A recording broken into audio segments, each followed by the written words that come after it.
അയ്യ ജോലി ചെയ്ത് നടുവിന്റെ നട്ടുപൊട്ടി 1.5 ആഴ്ച തുടങ്ങിയ കഷ്ടപ്പാടാന്നേ. ഒന്നോർത്താ നമുക്ക് എന്തോ കഷ്ടപ്പാടാ. ഗൾഫിൽ കിടന്ന് പണി ചെയ്യുന്ന നമ്മുടെ ഭർത്താക്കന്മാരുടെ കഷ്ടപ്പാട് ഓർത്താ നമുക്ക് എന്തോ കഷ്ടപ്പാടാ. എന്തൊക്കെയാ മീനച്ചാറായി, മാങ്ങ അച്ചാറായി, ചക്ക അച്ചാറായി, പിന്നെ അങ്ങനെ എന്തോ വേണമെന്ന് പറഞ്ഞേ.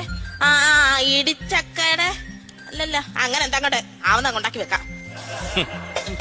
ജോസിച്ചായൻ എപ്പോഴാ പോകുന്ന എങ്ങനെ കൊടുത്തു വിടേണ്ടത്? ഹലോ ജോസിച്ചായ,